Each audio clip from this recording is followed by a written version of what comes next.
আমি যখন দোকানটা বন্ধ করে দিয়ে আপনার সাথে যখন দাওয়াতের কাছে বের হয়ে যাইতাম, সবাই বলতো আবু বকর তুমি ক্ষতিগ্রস্ত। আমি যখন নতুন মুসলমান এসে আমার দোকানের সামনে এসে ভিড় জমাইতো আর বলতো কিছু দাও, আমি তাদেরকে এমনি কিছু হাদিয়া দিয়ে দিতাম। সবাই বলতো আবু বকর তুমি ক্ষতিগ্রস্ত। এখন যে আমি পুরা দোকানটা বিক্রি করে দিয়া উমাইয়ার কাছ থেকে বেলালকে আজাদ করে নিয়ে আসছি আল্লাহর রসুল, সবাই বলে আমি আবু বকর ক্ষতিগ্রস্ত। ও রসুল আপনি বলেন না আসলে আমি ক্ষতিগ্রস্ত নাকি, আমাকে একটু বলেন। আল্লাহর রসুল চোখে পানি নিয়া মাটির দিকে তাকায় আছে। আল্লাহর রসুলের তো আবু বকরের কথার কোনো জবাব নাই। এই জন্য আল্লাহর রসুল মাটির দিকে তাকায় আছি, কিন্তু আবু বকরের কথাটা ওই আরশ মহল্লা পর্যন্ত ধাক্কা লেগে গেছি। আল্লাহু আকবার, আল্লাহু আকবার। মুহতারাম হাজির, আরশে আজিম থেকে আল্লাহ তাআলা জিবরাইল পাঠিয়ে দিয়েছে, জিবরাইল যাও আবু বকর আমার দোস্তের কাছে প্রশ্ন করছে, তুমি প্রশ্নের জবাব নিয়ে সূরা আসর নাজিল করে দাও। আল্লাহ তাআলা আবু বকরের কাছে আল্লাহ রসুলের কাছে কোরআনের আয়াত নাজিল করে দিলেন, ওয়াল আসর ইন্নাল ইনসানা লাফি খুসর ইল্লাল্লাযীনা আমানু ওয়া আমিলুস সালিহাতি ওয়া তাওয়াসাউ বিল হাক্কি ওয়া তাওয়াসাউ বিস সাবর। সময়ের কসম, নিশ্চয় সমস্ত মানুষ ক্ষতিগ্রস্ত, ইল্লা কিন্তু চারটা গুণ যার কলিজার ভিতরে আছে তারা কখনো ক্ষতিগ্রস্ত নয়। তার মধ্যে 1 নাম্বার হলো যার কলিজার ভিতরে ঈমান আছে, 2 নাম্বার হলো আমল আছে, আমলে সালিহা আছে, 3 নাম্বার যার কলিজার ভিতরে দাওয়াত আছে, দাওয়াত, 4 নাম্বার যার কলিজার ভিতরে সবর আছে, ধৈর্য আছে। এই 4টা গুণ যদি থাকে তাহলে ওই মানুষের সফলতা দুনিয়াতে আছে। আর 4টা গুণ যদি থাকে তাহলে সেই ক্ষত হলো, 4টা গুণ যদি না থাকে সে তাহলে ক্ষতিগ্রস্ত, আর 4টা গুণ যদি থাকে তাহলে তারা ক্ষতিগ্রস্ত নয়। আমি আপনাদের সামনে কোরআন শরীফ থেকে 30 নাম্বার পারার সূরা আসর তেলাওয়াত করেছি, সেখান থেকে কিছু কথা বলবো ইনশাআল্লাহ। আপনারা দোয়া করেন আমার জবান থেকে এমন কিছু কথা আল্লাহ তাআলা বের করে দেখ যেই কথাগুলো বক্তা শ্রোতা সকলের জন্য নাজাতের জুড়ে হয়ে যায়। সকলে বলেন আমিন। আবার জবান খুলে বলেন আমিন। এই সূরার আলোচনা একদম শুরু থেকে, আর ভাগাভাগি কোনো কথা নাই, আর সময়ও নাই। সাহাবায়ে কেরামের যুগে এই সূরা যখন নাজিল হয়েছে, সাহাবায়ে কেরামের একটা গুণ ছিল যে একজন সাহাবী আর একজন সাহাবীর সাথে সাক্ষাৎ হইলে সালাম বিনিময়ের পরে সূরা আসর তেলাওয়াত করে এক সাহাবী আর এক সাহাবীকে শোনায় দিতেন। সুবহানাল্লাহ কন্যা শোনায় দিতেন। কেন? ওই সময় ঈমান বড় খুব দাম ছিল, অথবা এই সূরার খুব দাম ছিল। আর এই সূরার ভিতরে সর্বপ্রথম গুণ হইল এই সূরার ভিতরে ঈমানের কথা আসছে। মুহতারাম হাজিরিন, এই সূরার এত গুরুত্ব হওয়ার কারণ হলো ইমাম শাফি রহমাতুল্লাহ আলাইহি আর একটা ব্যাখ্যা করছেন, খুব দিল দিয়া শুনবেন। আমি 2-4 মিনিট কথা আপনাদের সামনে বলবো, তারপরে ধারাবাহিক আলোচনায় যাব। এই 2-3-4 মিনিট যদি ভালো করা কথা না বুঝেন তাহলে সামনের বয়ান বোঝা কষ্ট হবে, এই জন্য দিল দিয়ে শুনেন।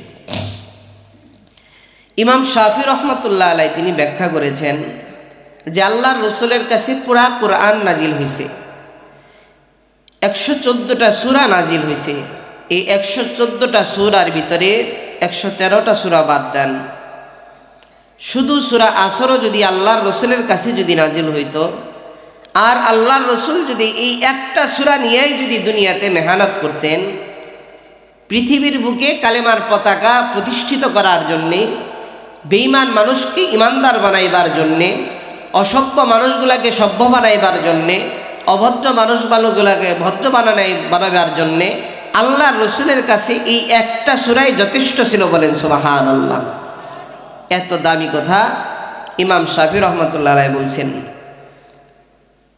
তার মানে ইমাম শাফি রহমাতুল্লাহ আলাইহি বলেছেন এই একটা সূরা যদি শুধু রাসূলের কাছে নাজিল হইতো, একটা সূরায় দিন কায়েমের জন্য যথেষ্ট হয়ে যেত। সুবহানাল্লাহ।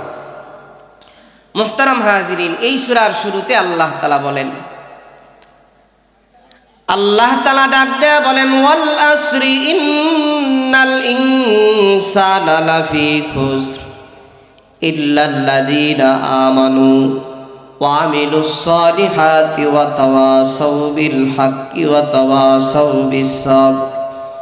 সময়ের কসম, নিশ্চয় সমস্ত মানুষ ক্ষতিগ্রস্ত। সময়ের কসম খেয়ে আল্লাহ তাআলা বলতেছেন যে নিশ্চয় সমস্ত মানুষ ক্ষতিগ্রস্ত। আচ্ছা বলেন তো দেখি, কসম খাইলেন কেন? এই সময়ের কারণে। তার কারণ এই কসম খাওয়ার কারণ আছে, আর কসম খাইলে কথার ওজন বেড়ে যায়, ঠিক কিনা জুরি কর না? এক দুস্থ আরেক দুস্থরে যদি বলে দুস্থ আল্লাহর কসম, তাহলে ওই দুস্থর কথাকে বিশ্বাস করে। তার কারণ যে যখন মানুষ কসম খায়, মানুষের তবিয়ত হইল কসম খাইলে মানুষকে মানুষের কথা বিশ্বাস করে, মূল্যায়ন করে। আল্লাহর কথা কি কসম খাওয়ার দরকার আছে? কালামুল মুলুকুল কালাম, আল্লাহর কথা তো এমনি দামি, তারপরেও আবার কসম খাওয়ার দরকার কেন? শুধু সময়কে বোঝানোর জন্য, গুরুত্বপূর্ণ দেওয়ার জন্য হওয়ার কারণে আল্লাহ তাআলা কসম খাইছেন। মুহতারাম হাজিরিন, বুঝাইতে চাইতেছেন সময়টা কিন্তু খুব দাম। তোমার হায়াত, সময়টা মানে তোমার হায়াত, তোমার হায়াতটা কিন্তু তোমার খুব দাম। কেমন হায়াতের দাম? এক কথার ভিত্তিতে সময়ের দাম, হায়াতের দাম বললে বুঝবেন না। আচ্ছা বলেন তো দেখি, যে এখানে 10 বছরের বাচ্চা আছে, 20 বছরের যুবক আছে, 50 বছরের মানুষ আপনারা এখানে বসে আছেন, বলেন তো দেখি, এই যে আমি আপনাদের সামনে 15 থেকে 20 মিনিট যাবৎ কথা বলছি, বলেন তো দেখি, এই যে আমাদের জীবন থেকে যে 15 থেকে 20 মিনিট হারায় গেছে, মাইনাস হয়ে গেছে, আমাদের জীবনে আর কখনো কি আর ফিরে আসবে? সবাই বলেন তো, আর কখনো কি ফিরে আসবে? না, আর কখনো আমাদের জীবনে 20 মিনিট ফিরে আসবে না। এই যে রাত চলে যেতেছে, আবার কালকের রাত আসবে, কিন্তু এই রাত যেটা চলে যেতেছে, এই রাত আর আমার জীবনে কখনো ফিরে আসবে না। যেটা দিন চলে গেছে, আবার কালকের দিন আসবে, কিন্তু এই দিন আর আমার জীবনে কখনো ফিরে আসবে না। তার মানে আমার হায়াত বাড়ে না, আমার হায়াত কমে যায়। কি হয়ে যায় জোরে কন্যা? আমাদের হায়াত কি হয়ে যায়? কমে যায়। এক বরফ বিক্রেতার গল্প আনছেন তাফসিরে নূরুল কুরআনের ভিতরে। তাফসিরে নূরুল কুরআনের ভিতরে মুফাসসির ডাক দিয়ে বলছেন, এ কে আসো, দয়া করে আমার বরফগুলো কিনে নিয়ে যাও, নয় আমি ক্ষতিগ্রস্তের ভিতরে পড়ে যেতেছি। আচ্ছা বলেন তো দেখি, কেউ যদি বাজারে বরফ নিয়ে বসে থাকে আর সারাদিন যদি বিক্রি না হয়, ওই বরফ কি বরফ থাকবে? সবাই বলেন তো দেখি, বরফ কি বরফ থাকবে? না, বরফ পানি হয়ে যাবে, গলে যাবে। তার মানে কিছুক্ষণ পর বরফের অস্তিত্ব হারায়া যাবে। ঠিক তদ্রূপ আমাদের হায়াতটা বরফের চাকার নাই। বরফ যেমন আস্তে আস্তে গলে গলে বরফ তার অস্তিত্ব শেষ করে দেয়, আমাদেরও জীবন বরফের চাকার নাই। মিনিটের কাঁটা, সেকেন্ডের কাঁটা, ঘন্টার কাঁটা আস্তে আস্তে মাইনাস হয়ে আমাদের জীবন একদম শেষ হয়ে যাবে একদিন। এটার শানে নুজুল বললে আপনারা ভালো করে বুঝবেন এই সূরার। মুহতারাম হাজিরিন, খুব দিল দিয়া শুনবেন বাপজান আমার। এই সূরার মূল কথাটা যেন আপনারা বুঝতে পারে, জন্য আপনাদের সামনে কথাটা বলতে চাই। হযরতে আবু বকর সিদ্দিক রাদিয়াল্লাহু তাআলা আনহু, তিনি একটা মুদি দোকানদারের মালিক ছিলেন। খুব দিল দিয়া শুনবেন বাপজান আমার। মুদি দোকানদারের যখন মালিক ছিলেন হযরতে আবু বকর, আবু বকর দেখতেছিলেন আল্লাহর রাসূল প্রতিদিন তিনি দাওয়াতের কাজে তিনি বের হয়ে যায়। আল্লাহর রাসূল যখন প্রতিদিন তিনি দাওয়াতের কাজে বের হয়ে যাইতেন, আল্লাহর রাসূলের শুধু একটাই কাজ, তার একটাই চিন্তা, তার কলিজার ভিতরে শুধু একটাই ব্যথা, শুধু কিভাবে মানুষের হৃদয়ে আল্লাহর প্রেম ঢুকানো যায়, কিভাবে বেঈমান মানুষগুলাকে ইমানদার বানানো যায়, কিভাবে অসভ্য মানুষগুলাকে সভ্য বানানো যায়, কিভাবে অভদ্র মানুষগুলাকে ভদ্র বানানো যায়। শুধু আল্লাহর রাসূলের চিন্তা, একজন মানুষের হৃদয়ের ভিতরে আল্লাহর প্রেম কেমনে ঢুকানো যায়, ইমানের নূর কেমনে ঢুকান যায়। মুহতারাম হাজিরিন, আবু বকর যখন দোকানের ভিতর থেকে আল্লাহর রাসূলের দৃশ্যগুলা দেখতেছেন, আবু বকর দোকানটা বন্ধ করে দিয়া রাসূলের সাথে তিনি দাওয়াতের কাজে বের হয়ে যান। আল্লাহু আকবার কন্যা, এই আবার যদি কন্যা আল্লাহু আকবার। আবু বকর দোকান বন্ধ করে দিয়া রাসূলের সাথে তিনি দাওয়াতের কাজে বের হয়ে যাইতেন। কেন জানো? তার কারণ রাসূলের কলিজার ভিতরে যেমন উম্মতের মায়া আছে, আবু বকরের কলিজার ভিতরেও তেমন উম্মতের মায়া। আবু বকরও চায় একজন মানুষ যেন মুমিন হয়ে যেন কবরে যায়, একজন মানুষ যেন তার কলিজার ভিতরে আল্লাহর প্রেম নিয়ে যেন কবরে যাইতে পারে। এই জন্য আবু বকর তার দোকান বন্ধ করে দিয়া আল্লাহর রাসূলের সাথে তিনি দাওয়াতের কাজে বের হয়ে যাইতেন। কিন্তু আবু বকরের পাশের একজন দোকানদার আবু বকরকে ডাক দেয়া বলেন, আবু বকর, তুমি যে প্রতিদিন মুহাম্মাদের সাথে দাওয়াতের কাজে বের হয়ে যাও, তাতে কিন্তু তুমি ক্ষতিগ্রস্ত হয়ে যেতেছ। কি হয়ে যেতেছ? ক্ষতিগ্রস্ত। নাউজুবিল্লাহ কন্যা, আর একটু জোরে কন্যা নাউজুবিল্লাহ। রাসূলের সাথে বের হলে কি কেউ ক্ষতিগ্রস্ত হয়? আর একটু জোরে কন্যা, কেউ কি ক্ষতিগ্রস্ত হয়ে যায়? না। পাশের দোকানদারটা ইহুদি দোকানদার আবু বকরকে ডাক দেয়া বলেন, আবু বকর, তুমি কিন্তু ক্ষতিগ্রস্ত।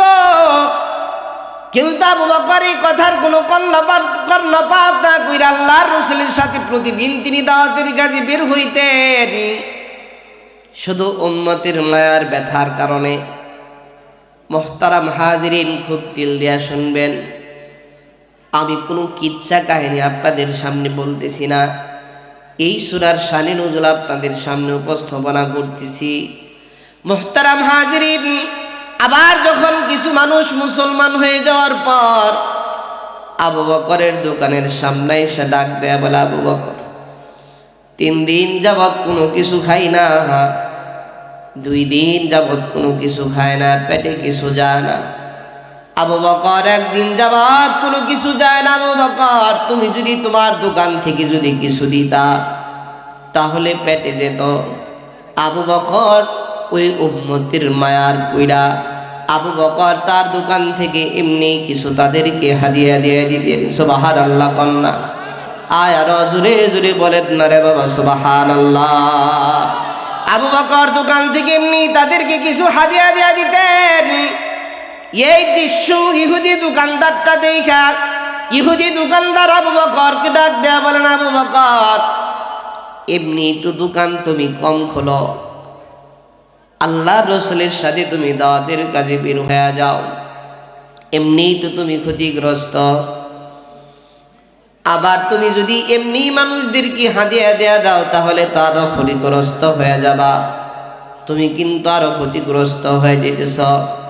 কিন্তু আবু বকর ওই ইহুদি দোকানদারের কোনো কথা কর্ণপাত করলেন না।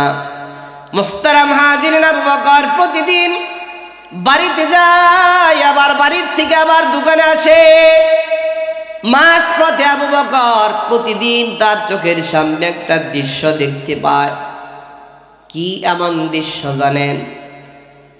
উমাইয়া বেলালকে ঈমান আনার কারণে বেলালকে অত্যাচার করে।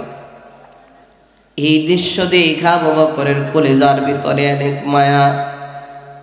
বেলালের জন্য আবু বকরের কলিজার ভিতরে মায়া জমছে।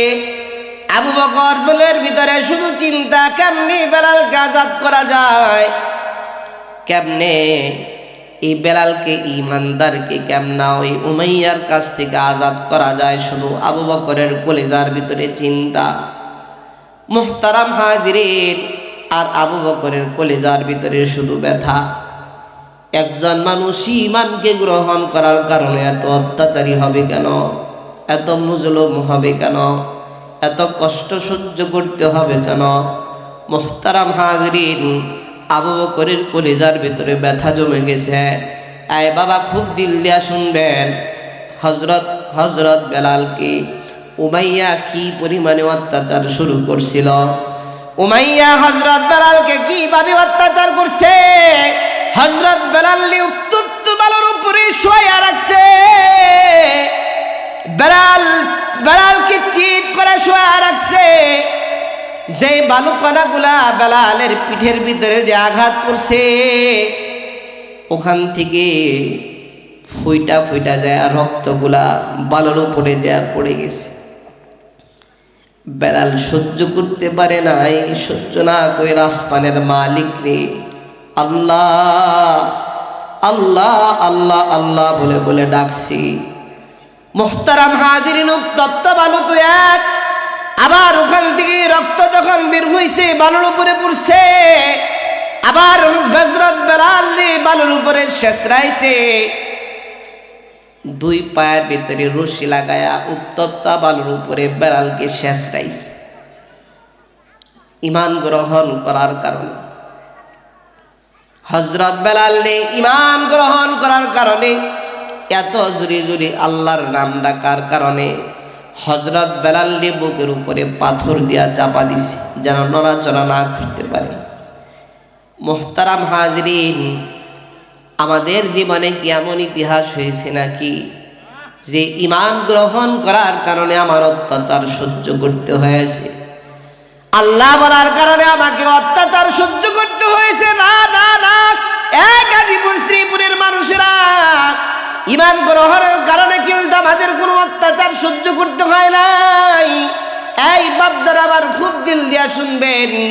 একজন মুমিন ঈমানদার হযরত বেলাল হাবশী রাদিয়াল্লাহু তাআলা আনহু, উনি ঈমান গ্রহণ করার কারণে শুধু এত অত্যাচার সহ্য হয়েছে। পাথরের নিচ থেকে হযরত বেলাল চোখ বন্ধ করে দিয়া ওই মালিককে ডাকছে, আল্লাহ আল্লাহ আল্লাহ আল্লাহ আল্লাহ বলে ডাকছে। ডাকার কারণে একদিন হঠাৎ করে আবু বকর ডাক দেয়া বলেন, এই বেলাল, তুমি যে এত আল্লাহর নাম ডাকো, এত জোরে জোরে কেন ডাকো, একটু কি আস্তে আস্তে বলা যায় না? আবু বকর বেলালকে ডাক দেয়া বলে, বেলাল, তুমি আস্তে বললেও আল্লাহ শুনবে, জোরে বললেও আল্লাহ শুনবে, কেন এত জোরে জোরে আল্লাহর নাম ডাক? তুমি কি একটু আস্তে আস্তে আল্লাহর নাম বলা যায় না? এবার বেলাল হযরত আবু বকরকে ডাক দেয়া বলে, আবু বকর, জানো কিসের জন্য আমি এত জোরে জোরে আল্লাহর নাম ডাকি জানো? তার কারণ উমাইয়া যখন আমার দেহের উপরে প্রহার করে, আমার দেহের উপরে যখন মারে, আমার আঘাত করে, আমি আল্লাহ নামের ডাকের ভিতরে এত মজা খুঁজে পাওয়া হয় যে ওরা যে আমারে মারে, প্রভাবটা পর্যন্ত আমার দেহের উপরে পড়ে না। আল্লাহু আকবার করে আল্লাহ আকবার, এই জোরে কন্না আল্লাহু আকবার। মুহতারাম হাজিরিন, কেমন বেলালের কলিজার ভিতরে আল্লাহর মোহাব্বত জমে গেছে। এই বাপজান আমার, হযরত বেলাল এত জোরে জোরে আল্লাহ নামের ডাকের মোহাব্বত ডাকছে যে আল্লাহ নামের ডাকের ভিতরে এত মজা সে খুঁজে পেয়েছে যে তার দেহের উপরে যে প্রহার করে, প্রহারটা পর্যন্ত তার দেহের উপরে লাগে না। সুবহানাল্লাহ কন্যা।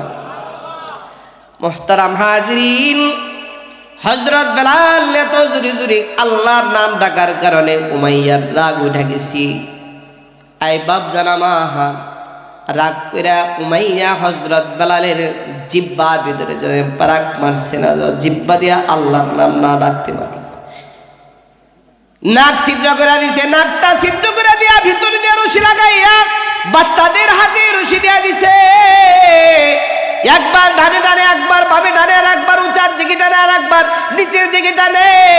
হযরত বেলাল সহ্য করতে পারে না, কিন্তু আল্লাহ তার নাম তার জবানে ঠিকই আছে। সুবহানাল্লাহ কন্যারে বাবা। মুহতারাম হাজরিন, হঠাৎ করে একদিন, অনেকদিন পরে এই দৃশ্যগুলা দেখার পর হযরতে আবু বকর আর সহ্য করতে যখন পারতেছে না, কেমনে বেলালকে আজাদ করা যায়, কেমনে বেলালকে আজাদ করা যায়, আবু বকর হঠাৎ করে একদিন পর তার পুরা দোকানটা বিক্রি করে দিছে। সুবহানাল্লাহ কন্যা, আর একটু জোরে কন্যা রে বাবা, সুবহানাল্লাহ। আবু বকর তার পুরা দোকানটা বিক্রি করে দিছে। দোকানটা বিক্রি করে দিয়া সব টাকা লাইয়া উমাইয়ার কাছে চলে গেছে। উমাইয়ার কাছে চলে যে বেলালকে আজাদ করছে। আজাদ কইরা আল্লাহর রাসূলের দরবারে লয়ে গেছে। আল্লাহর রাসূলের দরবারে যাওয়ার পর আল্লাহর রাসূল বেলালকে দেখাই চোখ দিয়া পানি আইনা কান্না করে দিছে। আল্লাহর রাসূল চোখে পানি আইনা বেলালকে ডাক দেয়া কয়, বেলাল, তোমার কে আজাদ করছে? কে তোমার আজাদ করছে? কোথা থেকে তুমি আসলা? আবু বকর সিদ্দিক রাদিয়াল্লাহু তাআলা আনহু আল্লাহর রাসূলকে ডাক দেয়া বলেন, আল্লাহর রাসূল, আমি বেলালকে আজাদ করছি। আল্লাহর রাসূল ডাক দেয়া বলেন, আবু বকর, কেমনে তুমি আজাদ করলা?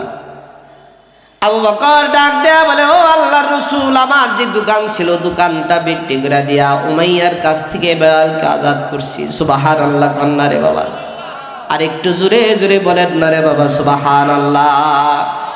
আল্লাহর রাসূল চোখে পানি আইনা আবু বকরকে ডাক দেয়া বলেন, আবু বকর, কেন তুমি আমারে জানাইলা না?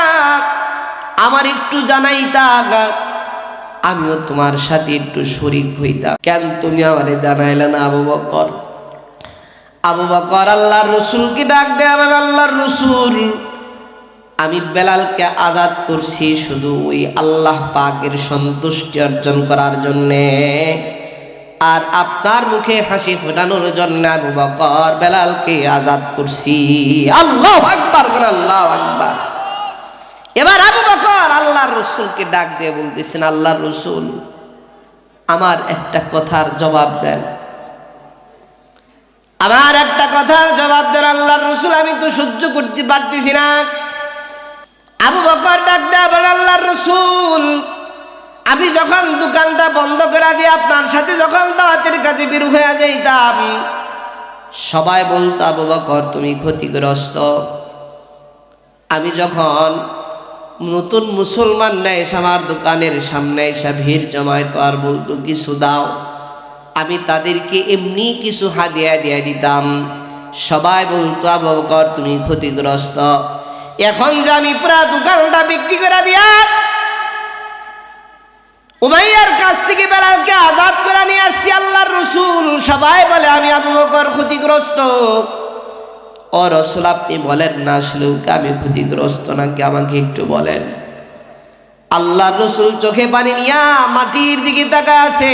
আল্লাহর রাসূলের তো আবু বকরের কথার কোনো জবাব নাই, এই জন্য আল্লাহর রাসূল মাটির দিকে তাকায় আছি।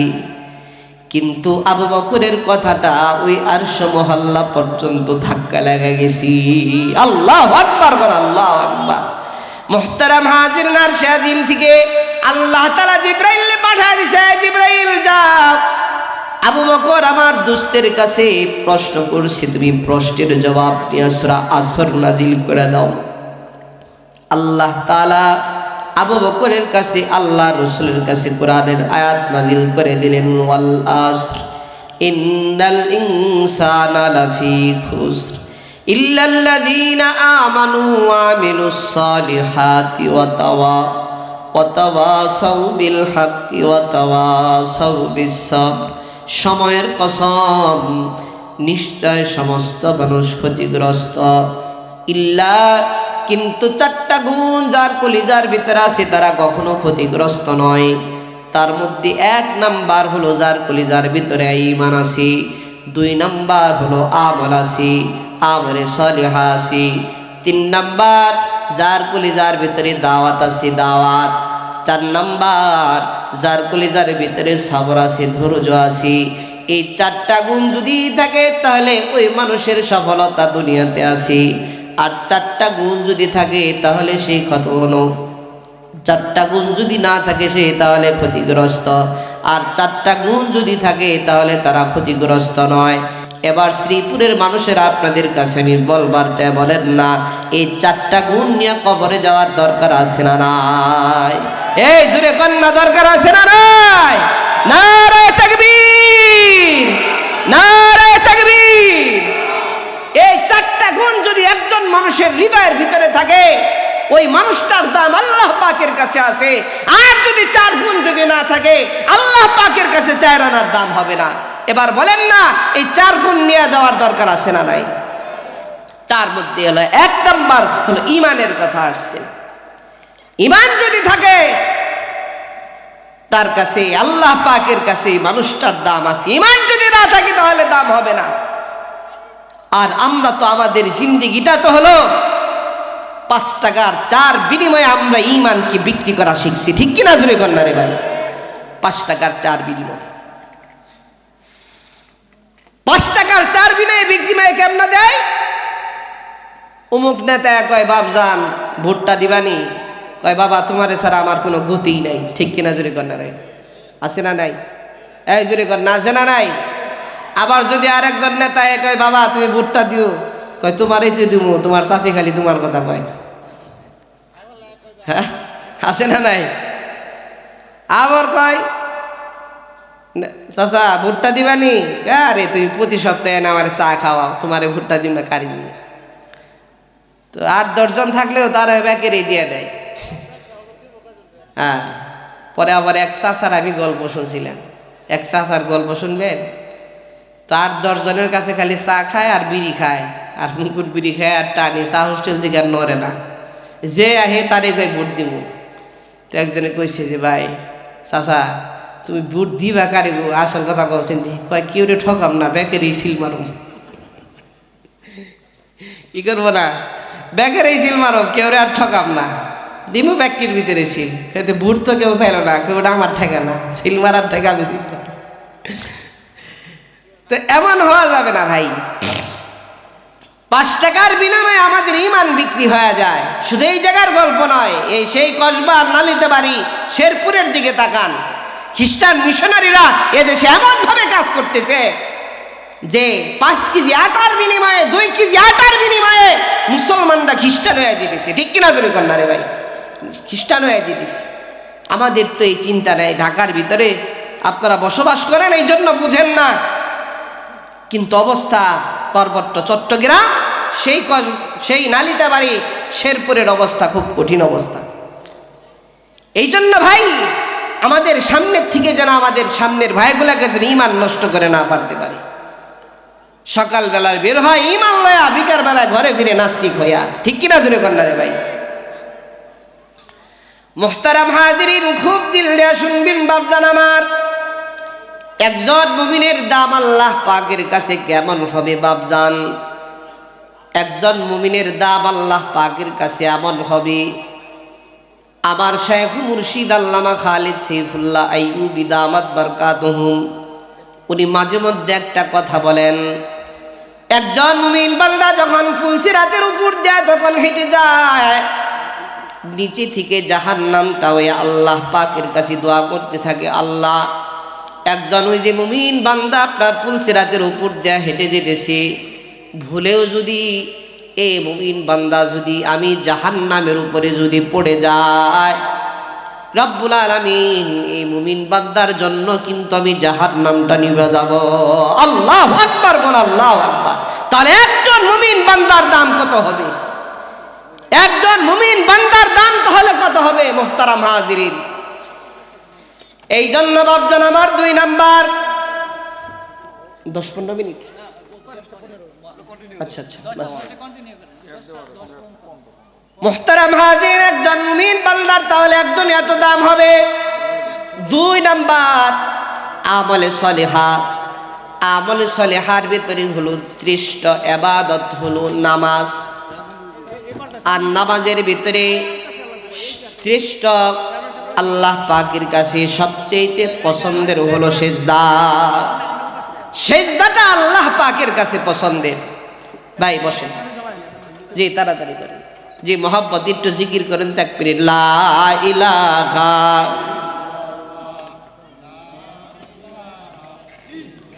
দিল থেকে লা ইলাহা ইল্লাল্লাহ।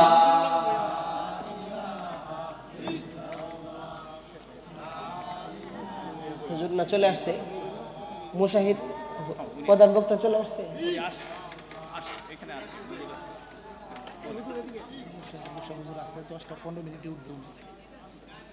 আচ্ছা আচ্ছা, জি আলহামদুলিল্লাহ। আমার আর 5-6 মিনিট আছে, কিন্তু হুজুর তো চলে আসছে, হুজুরকে বসায় রেখে আমার বয়ান করা, তারপরে হোক আমি 2-4 মিনিট আপনাদের সামনে কথা বলি। মুহতারাম হাজিরিন, তার মধ্যে 1 নাম্বার ইমানের কথা আমি আপনাদের সামনে বললাম। 2 নাম্বার আমলে সলেহা। আমলে সলেহার ভিতরে সবচেয়ে উৎকৃষ্ট ইবাদত হলো নামাজ। আর নামাজের ভিতরে একটা কাজ, সিজদাটা আল্লাহ তাআলার কাছে খুব পছন্দের।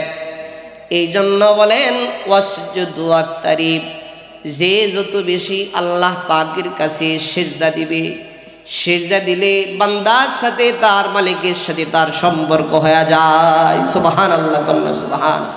সিজদা দিলে মালিকের সাথে তার সম্পর্ক হয়ে যায়। মুহতারাম হাজিরিন, এই জন্য একজন মুমিন বান্দা যখন সিজদার ভিতরে যখন পড়ে যায়, সিজদার ভিতরে যখন যায় বান্দার বান্দি যখন বলে সুবহানা রাব্বিয়াল আলা, সুবহানা রাব্বিয়াল আলা, সুবহানা রাব্বিয়াল আলা, আর সে আজিম থেকে আল্লাহ তাআলা ফেরেশতাদেরকে ডাক দেয়, বলেন ফেরেশতারা আমার বান্দা আমার বান্দি নামাজের ভিতরে দাঁড়ায়া সিজদার ভিতরে যাইয়া নিজের মাথাটাকে ঠেকায় আবার বান্দার বান্দি কি বলে আমাকে একটু বলো না। ফেরেশতারা আল্লাহ তাআলাকে ডাক দেয়, বলেন আল্লাহ আপনার বান্দা আর বান্দি নামাজের ভিতরে দাঁড়ায়া সিজদার ভিতরে যায়া নিজের মাথাটাকে ঠেকায়া দিয়া আপনাকে বলে আল্লাহ তুমি পাক ও পবিত্র, আল্লাহ তুমি পাক ও পবিত্র, এই কথা তোমার বান্দারা স্লোগান দেয়। আল্লাহ তাআলা ডাক দেয়া বলেন যে বান্দা আর বান্দি নামাজের ভিতরে দাঁড়ায়া সিজদার ভিতরে যায় বান্দা বান্দি আমাকে যদি পাক ও পবিত্রতার ঘোষণা করে দেয়, ফেরেশতারা তারা সাক্ষী থাক, আমি নামাজরত অবস্থায় সিজদারত অবস্থায় আমি আল্লাহ বান্দাকে পাক ও পবিত্রতার ঘোষণা করে দিলাম। সুবহানাল্লাহ, এই জুরি কন্যা রে বাবা, সুবহানাল্লাহ। মুহতারাম হাজিরিন, এই সিজদা দিলে বান্দার সাথে তার মালিকের সাথে তার যোগাযোগ হয়, সম্পর্ক হয়। মুহতারাম হাজিরিন, আমি বলতেছিলাম 1 ইমানের কথা, 2 হলো আমলে সলেহা, আর 3 নাম্বার হলো দাওয়াত, আর 4 নাম্বার হলো সাবুর, ধৈর্য। মুহতারাম হাজিরিন, ধৈর্য দাওয়াত এমন একটা জিনিস, দাওয়াত ওমান আহসানু কাওলাম মিম্মান দাআ ইলাল্লাহ ওয়া আমিলা সালিহান ওয়া ক্বালা ইন্নানি মিনাল মুসলিমিন। মুহতারাম হাজিরিন, এই পৃথিবীতে যতদিন পর্যন্ত দাওয়াত থাকবে ততদিন দিন থাকবে, দিন থাকলে তো দুনিয়া থাকবে, ঠিক কিনা জোরে বলেন রে ভাই। এই পৃথিবীতে 1 শ্রেণীর মানুষ আছে আজীবন তারা হকের কথা বলতেছে এবং হকের কথা বলবে, ঠিক কিনা জোরে বলেন, হকের কথা বলবে তারা। কিন্তু পৃথিবীতে কিয়ামত হওয়ার আগ পর্যন্ত 1 শ্রেণীর মানুষ তারা আছে, তারা হকের কথা বলবে। মুহতারাম হাজিরিন, আপনারা বাজারে যদি একজন মানুষ হকের কথা বলে 10 জন সুদখোর তার বিপক্ষে চলে যায়, ঠিক কিনা জোরে বলেন। তার মানে হকের কথা বললে তার মুসিবত আসে। হকের কথা বললে কি হয়? মুসিবত আসে। এই জন্য 4 নম্বরে আল্লাহ তাআলা সূরা আসরের ভিতরে দাওয়াতের কথা আনছেন, তারপরেও সবরের কথা আনছেন, যে তুমি দাওয়াত দিবে, দাওয়াত দিলে তো তোমার মুসিবত আসবে, ওই সময় তুমি সবর করবে, আল্লাহ তাআলা তুমি সাহায্য পাইবা, বলেন সুবহানাল্লাহ। সাহায্য হবে আল্লাহ পাক থেকে। আল্লাহ রাসূল সাল্লাল্লাহু আলাইহি ওয়াসাল্লাম যখন দাওয়াত দিবেন 1450 বছর আগে, 1500 বছর আগে যখন আল্লাহর রাসূল দাওয়াতের কাজ যখন করেছেন, আল্লাহর রাসূলও যখন দাওয়াত দিয়েছেন তখনও তিনি মুসিবতের ভিতরে ছিলেন, মুসিবতের ভিতরে পড়ছেন। আল্লাহর রাসূলের জীবনে দুইটা কষ্টের সফর ছিল, একটা হলো উহুদের যুদ্ধের ময়দানে, আর একটা হলো তাইফের জমিনে। মুহতারাম হাজিরিন, উহুদের যুদ্ধের ময়দানে যখন সাহাবায়ে কেরাম যখন ছত্রভঙ্গ হয়ে পড়ছিলেন, আল্লাহর রসুলকে হঠাৎ করে আক্রমণ করলেন। আল্লাহর রসুলের মাথার সাইড দিয়া দুইটা লোহার কড়া যখন ঢুকে যায়, আল্লাহর রসুল জমিনের ভিতরে পড়ে যায়।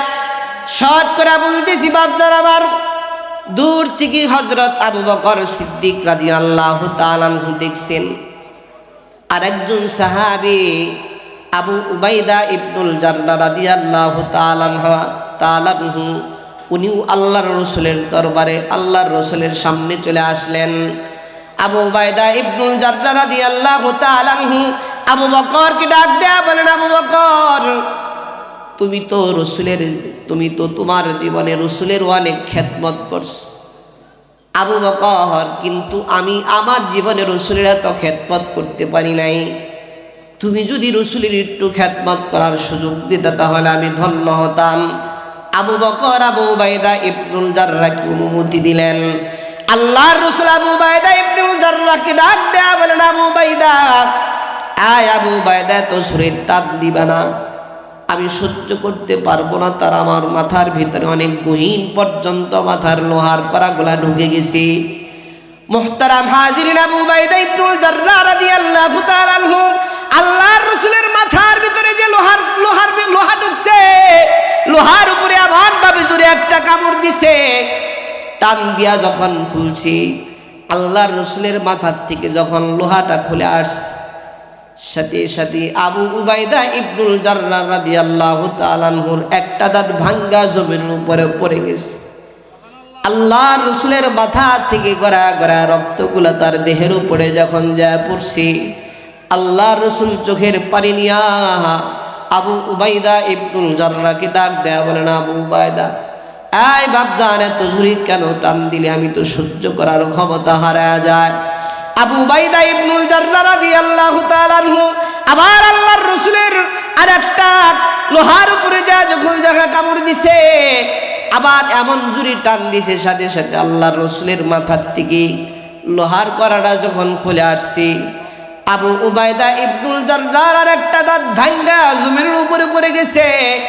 আল্লাহর রাসূলের মাথার থেকে যখন গড়া গড়া রক্তগুলা যখন পড়তেছিল, মুহতারাম হাজিরিন, পাশেই একজন সাহাবী ছিলেন, তার নাম মালিক ইবনে সিনান রাদিয়াল্লাহু তাআলা আনহু। আল্লাহর রাসূলের রক্ত দেখা মালিক ইবনে সিনান আর সহ্য করতে পারে নাই, সাথে সাথে আল্লাহর রাসূলের রক্তের উপরে চাটা শুরু করে দিছে। সব রক্তটুকু যখন চিনে চিনে খেয়ে ফেলেছে, আল্লাহর রাসূল ডাক দেয়া বলেন, মালিক ইবনে সিনান, আমার রক্ত তোর দেহের ভিতরে যা পড়ছে, আমার রক্ত তোর দেহের ভিতরে যা পড়ছিলাম, তামাসাকান নার, তোর দেহটা কখনোই জাহান্নামের আগুনের ভিতরে যা পড়বে না।